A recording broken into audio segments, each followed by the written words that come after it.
Anong mensahe ang kailangan marinig ng mga Virgo mula August 25 to 31, 2024? Pwedeng nangyayari na to o mangyayari pa lang. Kung hindi man para sa inyo tong magiging reading, baka para sa someone na malapit sa inyo o sa someone na kakilala nyo mismo. Baka may lumabas na gender mamaya. Gawin nyo na lang energy, masculine o feminine energy. Pwede naman na huwag nyo napansinin yung gender. Yung lalabas na reading, di ko masasabi kung positive ba or negative. Kasi random eh. Random yung mapipick up nating reading o energy.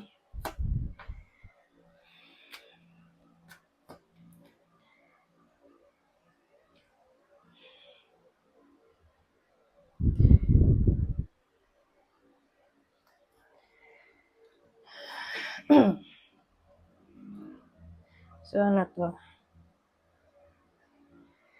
Well, may something na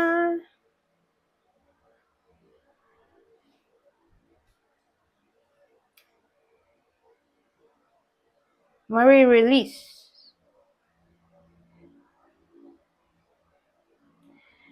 Siguro yung release dito ay bad luck. Dahil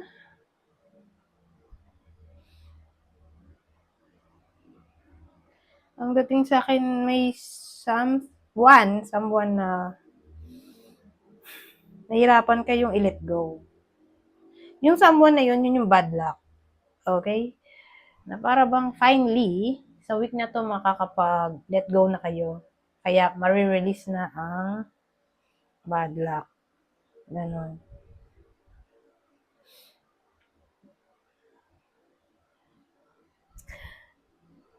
Parang magkakaroon na kayo ng clarity na toxic ang taong to, kailangan na mag-let go. Ganyan.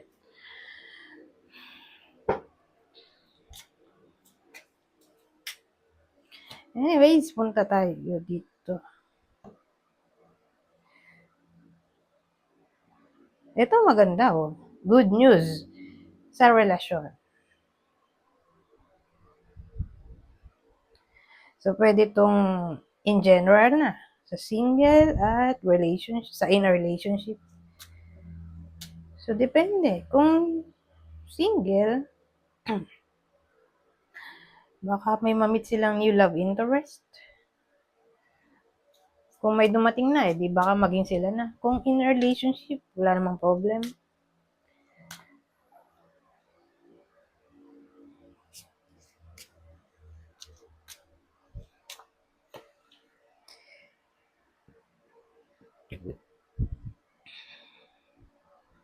Pero nakalimutan ko palang i-clarify ito, no?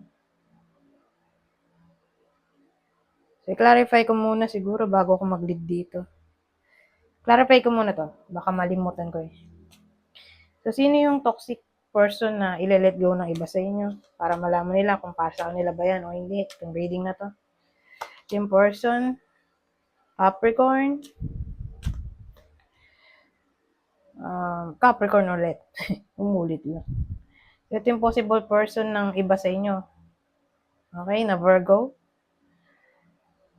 So, ito yung toxic person na ile-let go ng Virgo. Okay? Capricorn. Ngayon, punta tayo dito. Ano to?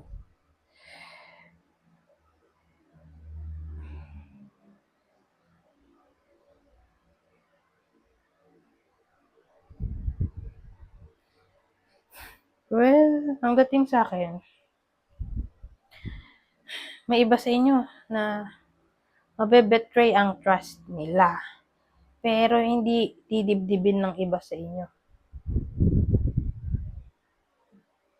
Kung baga, imbis na mainis sa sarili, kasi hindi nila na-detect agad na toxic pala yung taong to sa buhay nila. O may inis sila sa person mismo kasi syempre pinagkatiwalaan nila tapos binitray sila. Imbis na mabuisit siya sa sarili niya at sa nangyari, mamahalin na lang niya ang buhay niya dito in a way na siguro aalis siya sa sitwasyon o baka pagkarugtong lang to. Saka to. Aalis siya sa sitwasyon o sa lugar o ibablock niya yung tao sa buhay niya. Depende. Okay? Sa anong case ang gagawin niya. Basta ganun. Ilalayo niya ang sarili niya sa toxicity. So, either aalis siya sa mismong sitwasyon, lilipat ng ibang bahay, ibang trabaho, o iboblock na lang niya yung taong yun sa social media, kung sa social media lang naman sila nagko-connect, di ba? O kung wala talagang way para malayuan yung tao, halimbawa nasa isang building lang sila, hindi niya papansinin. Ganun. So, ganyan ang dating, kumbaga, ipapamper na lang yung sarili niya dito. Para hindi siya may stress. Ganun.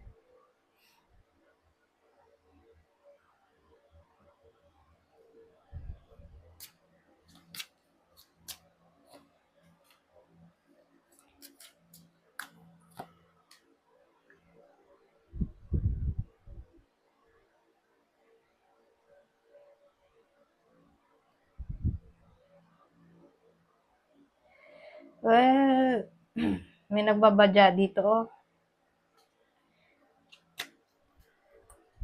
Parang away to eh. Ewan ko kung anong klaseng away to. Pero nagbabadya na siya.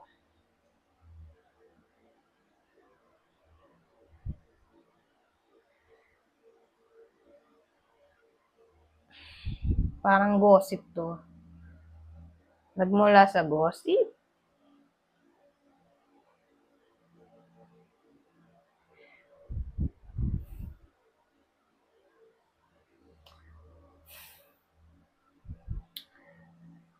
So, gossip siguro yung pinagmulan ng away.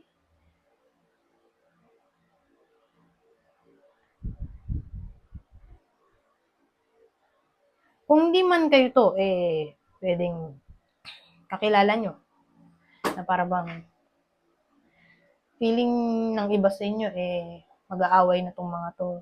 Mukhang magkakatotoo yung speculation ng iba sa inyo. So, ganun. So, again, kung di man kayo to na mag-aaway ngayong week, yung para bang someone na kutob nyo mag-aaway. So, mag-aaway na nga sila talaga. So, week na to,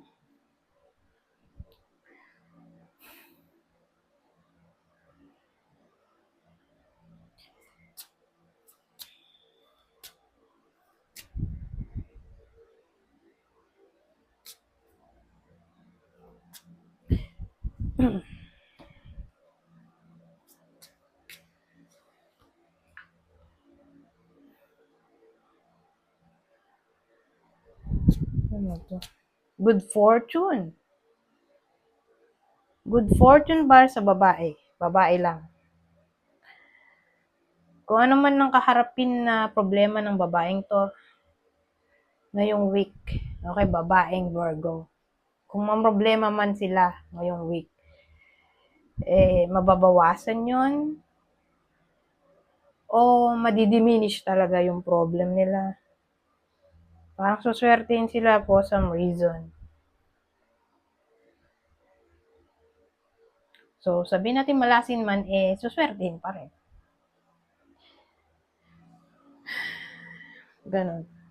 Kung may problema man, may kapalit. Something new. I mean, something na better o parang may kapalit na good news. Ganon.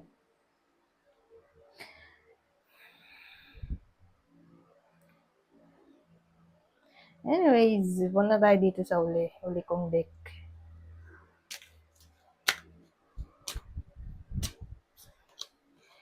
So sabi, give it time. Everything in divine timing, let things flow. So, sa madaling salita, go with the flow or be patient. Excuse me. Spy. Someone's got their eye on you. You are doing your research. Dalawa lang yung possibility dito. Either kayo yung nag-i-spy. Kung alam niyo sa sarili niyo may ini-spy kayo na tao, ganun pa rin yung energy hanggang katapusan ng buwan. Pero kung alam niyo sa sarili niyo wala kayong ini-spy, hindi kayo interesado kahit kanino, di may someone na nag-i-spy sa inyo.